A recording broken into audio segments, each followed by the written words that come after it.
So I'll get right to the point of what we're talking about. Sometimes I don't do that. Sometimes I'm like my dad, like last week. I'll preach the whole message and then I'll get to the point. But that's all right. In Galatians chapter 5 and verse 22 is love, joy, peace, long-suffering, gentleness, and goodness. A fruit is interesting. You never see an apple tree stressing out about making apples because fruit is produced by what it's connected to. And the same thing in our Christian life is following Jesus. It's just a little harder. Following Jesus isn't about trying harder. It's about doing more. It's about staying connected to him.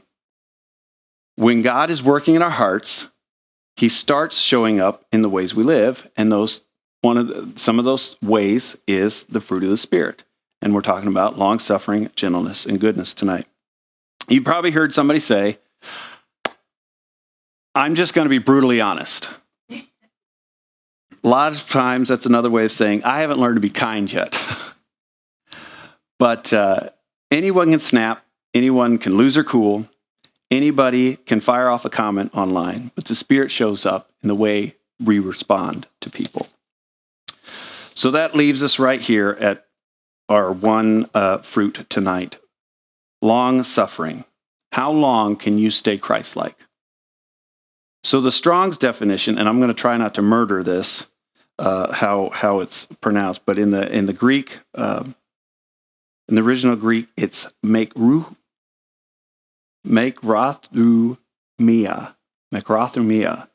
which means patience, which some translations of the Bible will say patience, and then forbearance or long-tempered, enduring under provocation. Literally, long before anger. Long-suffering means you're suffering long. It's not quick. You don't turn it around. You're dealing with it for a while. What is a biblical answer to this? Now, I'm not going to go into all these stories because this goes over several chapters. But a biblical example of this is Joseph. Joseph in Genesis chapter 37 through 50, chapter 50, it stretches out his whole life there. Joseph was betrayed by his family, sold into slavery, falsely accused, and then they forgot about him in prison that they threw him in. Yet he refused to be bitter. In Genesis 50, chapter 50 and verse 20, yet ye thought evil against me, but God meant it unto good. What long-suffering looks like today is remaining faithful when people disappoint you. Now, there's not really any stories I have to go into that somebody has disappointed you in some way.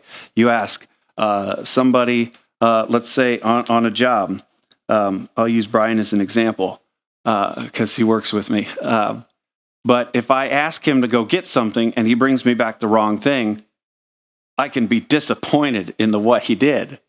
And that can let me down. But I don't have to. I just think, hey, he doesn't know. Go get that.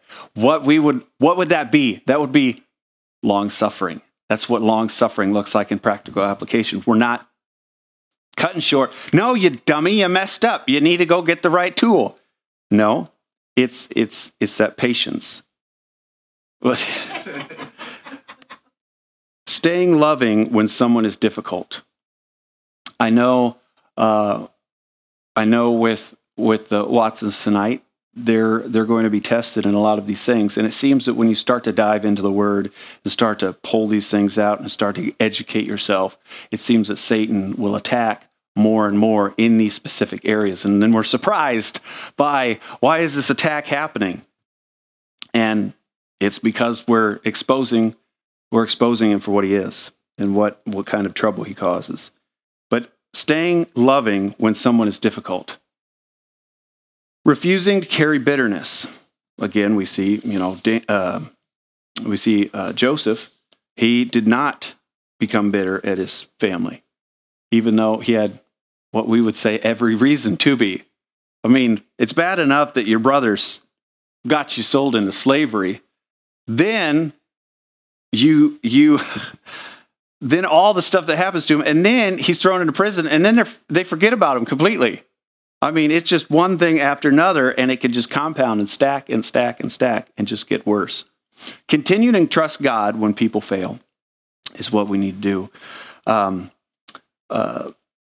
Damon said this a little bit ago. He, made an example, and I said, actually, that's in my notes. So when you're driving in traffic and somebody cuts you off, and you're like, seriously? And instead of that moment acting that way, we know that God is working on us in our spirit, and having that. Once you find yourself learning long-suffering in your life, instead of saying seriously or getting mad when they cut you off, you say, Lord, help them and keep them safe. Now, there's a big gap between that, because most of the times, and I'm guilty of it, and my daughter, unfortunately, has picked up some of my attitudes towards people that don't get out of the way quick. And so she I have to watch what I say, because she will just spit, well, that's what Daddy says when people are in the way. And so, I got to watch what I say with that. Now, here's really what the test is in long suffering. The greatest test of your Christianity is often not how you respond to problems. It's how you respond to people. Long suffering says, I will not allow someone's actions to determine my spirit. I will not allow someone's actions to determine my spirit. Anytime, and again, I can say all kinds of stuff that we can make stories out of this. Okay, there's a moment you did this and this and this and this, and somebody just makes you mad, and you want to respond, and you want to get angry, and you want to shout. But long suffering says, I will not allow someone else's actions to determine what my spirit is. And goes into what was said a couple weeks ago, that Dad always told me growing up, nothing hurts you except for your response to it. You can choose to let that bother you. You can choose to let that hurt you. That's long suffering. Kind of pretty straightforward what long suffering is. Now here's one that I had to do a little bit more digging into. Gentleness.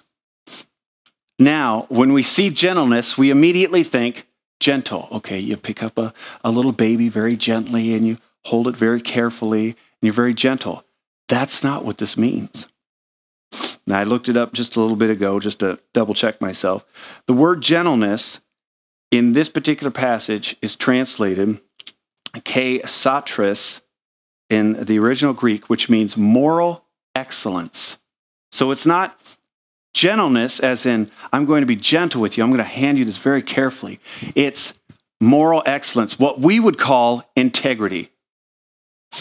It is only listed 8 times in the Bible, the word gentleness, 4 of which are listed as kindness. 1 is which is good, the other one is goodness, and there is 2 that are listed gentleness. And so we read it and we're thinking gentleness. Now you look in other scriptures, there's 2 places in the Bible where gentle is used as what we would think gentle is. Oh, you're not a very gentle Christian. Well, that's not what this means at all. This is a moral excellence, integrity, uprightness, excellence in character. A life marked by honorable character and moral excellence. An example of this is Daniel in Babylon, Daniel chapter 1 and through chapter 6. Daniel lived in a corrupt culture, yet corruption never got to Daniel. Daniel 6:4, they could find no occasion or fault. His enemies investigated him. They found nothing. Nothing was wrong with him because he was a man of integrity. And it's kind of hard to wrap your mind around it, because we see gentleness and immediately equate not integrity. We think immediately just be soft and cushy, and if you're a Christian, you're supposed to just love everybody and be joyful all the time. And I think if I could say it like this, as Dad said last week, we're looking at love. We just love everybody and joy. We're just supposed to be happy all the time, and we're just supposed to just be calm about it and have the peace, and we're just patience, and we're just be soft and real sweet to everybody, and we're supposed to be nice, and we're just supposed to believe everything that we're supposed to believe, the faith there. And then we have self-control, but that we'll talk about that in a couple of weeks. That one's going to be a doozy because we all struggle with self-control at times. But gentleness is talking about our integrity. What does that look like today? Being honest when dishonesty would benefit you. Keeping your word. Now, I am not good at gentleness. I would have to say I'm the first one that's not very good at it. I've strived some 15 or so years ago, went through quite a time in my life, and I would listen to Dr. Charles Stanley and get his devotionals and stuff. And one of the big things was what struck out to me is the message he was preaching on, integrity, having integrity. I was like, what is integrity? I want that. I want to be that guy. Integrity is doing right when nobody else is watching. Even if it hurts you, you're going to do right. And so I would love to say that I got it that day and I've never struggled with it since. That's not true. It's a struggle to know, and you get comfortable. I don't want to do this. I don't want to hurt for this. So maybe if I'll just cut corners. What does that look like in our work? We know we should do a better job than what we're doing. We're not quite, we cut this board kind of real nice. We're getting real particular on the first couple stretches, but then as the job goes on, we're cutting it a little crooked, a little wonky. We'll just go in there. We'll just caulk that shut. We'll just paint over that. We'll just hide that a little bit. No big deal. But keeping your word. I've struggled with that a time or two. You have every intention of doing what you said, and you don't. Well, you can offer excuses. I forgot. I meant to get there. I meant to do this. I meant to pick that up at the store, and I forgot. And we think, oh, well, that's no big deal. Sometimes you forget. How often do you do that? How often is that your excuse? Well, I said I was going to do it. My wife will kind of get sad about it. Not too much, though. But when I say I'm going to go by and do something, and I go, and not for her directly, but anybody, I tell them, hey, I'm going to try to make it there today. And then it's 8:30 at night, 9 o'clock at night, and I call her up. I say, hey, I told them that I was going to swing out and talk to them. I don't want to. I want to come home, but I know it's the right thing to do. I said I was going to do this, and I need to do this. And so sometimes, yes, it stinks that we do that, but it's doing the right thing, even if it's to your own hurt. Being the same person Monday that you were Sunday. It's easy to walk that in church and look right. We live in a world where we spend a lot of time managing our appearance. We take dozens of selfies before we find the right one that we post. Oh, this one's this right angle. I look tan in this one. This one's great. Everybody will look like I'm super strong or whatever, the big muscle pictures, which I don't do because I don't have big muscles. So, but in this, and what I found studying this and writing this down, your talent may open the door, your abilities that you have. And I know this is definitely true for me. That may give you an opportunity. That may open the door for you. But character determines if you stay there. You can be good at something and get your foot in the door. But the integrity is what's going to keep you there. Many people lose in one moment what took years to build. Just like that. Gone. Gentleness says, I will honor God with my character, even when nobody sees it. And that brings us to goodness. And I've got a little subtitle here, Work, Love in Work Clothes. And the Strong's definition is uprightness, virtue, active goodness. It's not just being good. It's actively doing good. The biblical example of this, again, we can turn over there actually to Luke chapter 10. Luke 10, I hear all those digital papers rustling. Luke chapter 10 and verse number 30. Sorry, I'm in John, wrong book. There we go, Luke chapter 10. Luke chapter 10 and verse 30. And Jesus answering said, a certain man went down from Jerusalem to Jericho and fell among thieves, which stripped him of his raiment and wounded him and departed, leaving him half dead. And by chance there came down a certain priest the way and saw him and passed by on the other side. And likewise a Levite, when he was at the place, came and looked at him and passed on the other side. But a certain Samaritan, as he journeyed, came where he was, and when he saw him, he had compassion on him. He went to him and bound up his wounds, pouring oil and wine, and then set him on his own beast, brought him to the inn, and took care of him. And on the morrow, when he departed, he took out 2 pence and gave to the host, and said unto him, take care of him, and whatsoever thou spendest more, when I come again, I will repay thee. So we see the Good Samaritan took time out of his schedule, took his own money to help this person.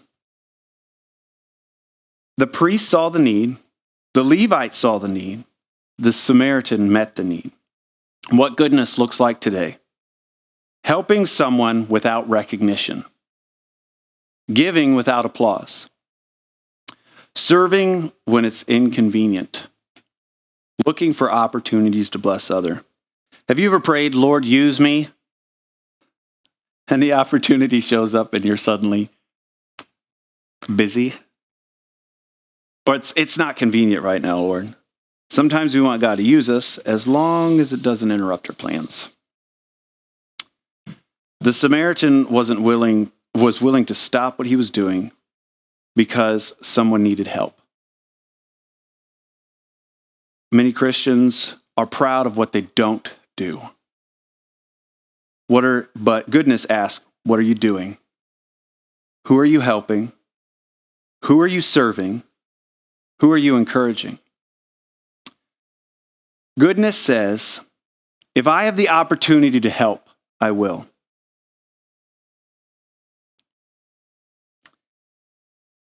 Joseph teaches us long-suffering, don't become bitter.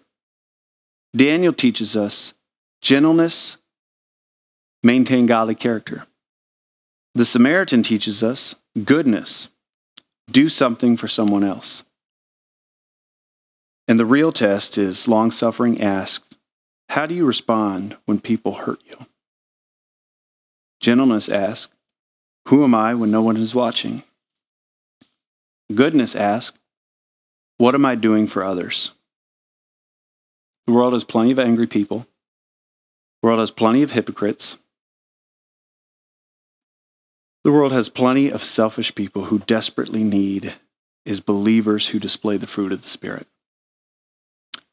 Last week is love, joy, and peace. I believe, what was that we talked about? I think we talked about it over lunch.